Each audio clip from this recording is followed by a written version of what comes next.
WYMT Mountain News Weekend Edition. Good morning, I'm Katie Cook. Today is Sunday, April the 5th. Governor Andy Beshear says the number of confirmed COVID-19 cases in the state is steady. Yesterday's report brings the total to 917 cases, 92 of those being new. There were also three more deaths in the last 24 hours. Shelby Lofton gives us an update on resources and results in the Commonwealth. The social distancing is working. Governor Andy Beshear proved that by showing this graph. The number of flu cases, though believed to be not as contagious as the coronavirus, are down, especially since March, when the state began implementing a lot of steps. If we follow the rules and restrictions, we will absolutely lessen or slow the spread of the coronavirus. In addition to social distancing, the CDC is now recommending everyone wear cloth masks in public. But Beshear says no one should wear N95 respirators or surgical masks, pointing to the urgent need of PPE for medical professionals. He says the state needs help manufacturing it. If you are a Kentucky company and you think you can do any of this, give us a call. Kentucky State Police are always accepting donations. Donating helps us feel a little bit in control of a situation that feels very difficult to grasp, an adversary you can't even see.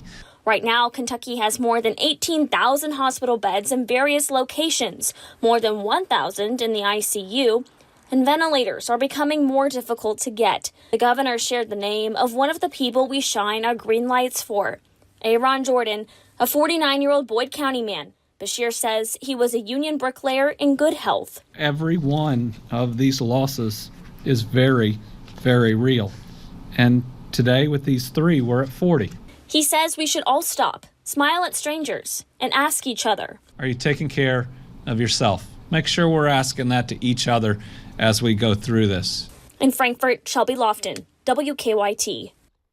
Now, if you need health care coverage, go to kycovid19.ky.gov to fill out the one-page application. Secretary Eric Friedlander said people can be covered at least through June. During his conference, Governor Beshear announced 2 cases in Perry County. However, officials with the Kentucky River District Health Department say these are not new cases. They are ones that were reported earlier in the week. Officials from the health department say Perry County has a total of 3 confirmed cases. Breathitt County Sheriff John Holland took to Facebook Friday about reports of people gathering in different areas of the county and having, quote, corona parties. The sheriff asked people to follow the orders from Governor Beshear and the county judge executive. The sheriff said he and Breathitt County deputies will patrol the county and they are taking every report seriously. He asks that anyone who is participating in the gatherings to please stop. Now we have more information on this story on our website, WYMT.com. And the coronavirus has made its way to Johnson County. Governor Beshear announced the county's first positive case of COVID-19 Thursday. Johnson County Judge Executive Mark McKenzie updated the community on the situation and offered a positive update on the patient. The individual did not reach a level of illness to where that they needed to be hospitalized. They have been self-isolating for several days in their home with their immediate family. The county judge executive and Paintsville Mayor Bill Mike Runyon signed a joint executive order limiting the amount of people who can enter an essential business. You can read and watch our interview over on our website, WYMT.com. Now let's check in with meteorologist Brooke Marshall for a look at your forecast this morning. Brooke, good morning to you. Good morning, Katie. And you know what? I saw gorgeous conditions as I started to head into work today. I thought it was pretty comfortable outside. What did you think? I did too. You know, the sun was rising about as I was coming in this morning, and it was surprisingly pretty warm out there compared to what it's been in the last few days. It is. Here in Hazard, we're actually seeing pretty nice conditions. If you look at the WYMT studio camera, you can see those great conditions there. A little bit cloudy. We're seeing some more overcast conditions than we have been the past couple of days, but overall I think we will start to see that taper off as we head more into the afternoon hours. But we have seen quite a bit of this cloud cover over the past couple hours, and up towards our north, even just a few light showers have passed by over the past couple hours. Now, I think these are very light and quick showers, and for the most part have kind of passed on by, but we could see a few more stray pop-ups as we go throughout the daytime hours today. But like Katie said, it's a little bit warmer here in Hazard. You can see Hazard and Jackson there at 55 degrees already this morning, but if you look over down into Monticello, they're at 43, so a little bit cooler. So kind of a spread across the board this morning, but overall probably might need just a light jacket as you head out the door if you're heading out within those next couple of hours. But by the time we get to this afternoon, temperatures will be getting into those mid 70s, so it'll be nice and warm, even just a little bit warmer than we were yesterday. And we'll continue to see these nice warm temperatures as we go throughout the remainder of the week, but we will be seeing a few more rain chances being added in as well. And I'll break that down for you here in just a little bit. Katie? All right, Brooke, thank you. Health officials in Wise County, Virginia announced its first confirmed case of the novel coronavirus. They say the patient is a man in his 70s who is currently being hospitalized. The health district shared this information on its Facebook page Saturday afternoon.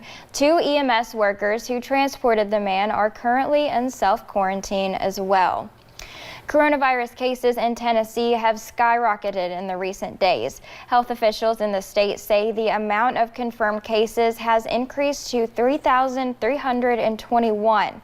43 people have died due to the virus, while 416 have recovered. Knox County cases in particular have risen to a confirmed 97. And some Kentucky churches are still planning to hold in-person church services this weekend, despite statewide orders that ban mass gatherings. One preacher in Louisville says the prohibition violates First Amendment and state constitutional rights. The preacher has encouraged social distancing at his church and asked people at high risk of infection to stay home and watch services live streamed. Louisville's Our Savior Lutheran is also continuing in-person services with online registration required beforehand and is doing seating in every other spot.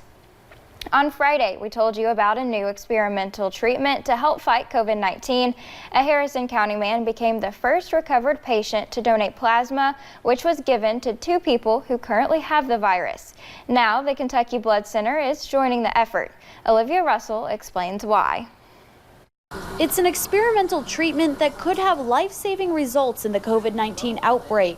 They've done this therapy before in the past with other outbreaks like SARS and Ebola, and it had proven to be successful. And so obviously at this point we know that there won't be any harm to the patient who's still in the hospital, but they're hoping that the antibodies will just help that patient start to turn the corner. It's a plasma donation from a recovered COVID-19 patient to a current one. Last week, Baptist Health did its first treatment and hopes to do more. But first, they need recovered patients. I know they're scattered across the state. That's where the Kentucky Blood Center comes in. Plus, this is what we're trained to do. And so we have the equipment and the machines. Mandy Breoa says the FDA approved the partnership between the Blood Center and hospitals, which will help speed up the process. Obviously, our hospitals have enough on their plates right now. And so if we can be a partner in life-saving in any way, we want to do that. We want to be a great partner. And as more patients recover, Breoa says the response has been incredible, with many people eager to donate. And these people have already had a really big battle themselves, but then to give of themselves to try and help other people that are going through what they went through is really remarkable. And it's just the true spirit, I think, of Kentucky. Kentuckians standing together to fight COVID-19. In Lexington, Olivia Russell, WKYT.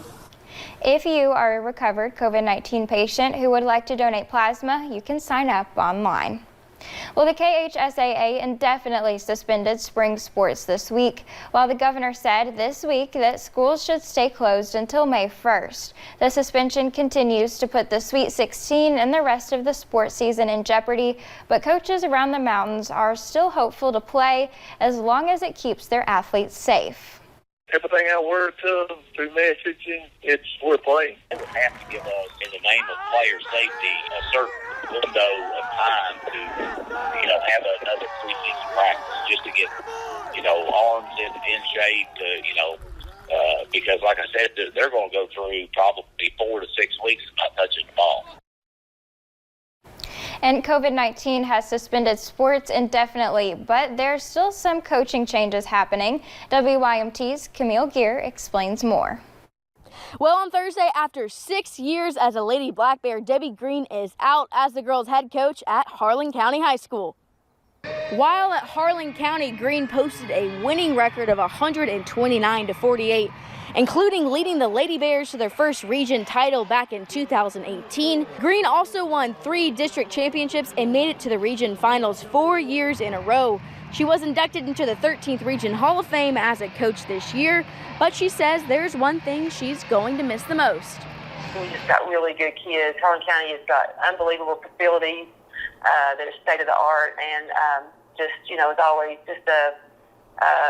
I loved walking into that gym and coaching on that floor. It was really a lot of pride. Green says she doesn't know what lies ahead for her coaching career, but for now, she's just enjoying the time at home. Camille Gear, WYMT, Mountain News. Former UK basketball coach Eddie Sutton was announced as a member of the Naismith Memorial Basketball Hall of Fame today. The 84-year-old was a finalist 6 times before finally garnering the honor this year. Sutton spent 4 years at Kentucky, finishing with a 90-40 record in addition to 3 NCAA tournament appearances. Sutton joins the likes of Kobe Bryant, Tim Duncan, and Kevin Garnett in the 2020 Hall of Fame class. Coming up on Mountain News this morning, the FDA is loosening restrictions on donations. Stick around to find out who's eligible amid a nationwide shortage. And you might run into just a few light showers today. I'll let you know when those could pop up next.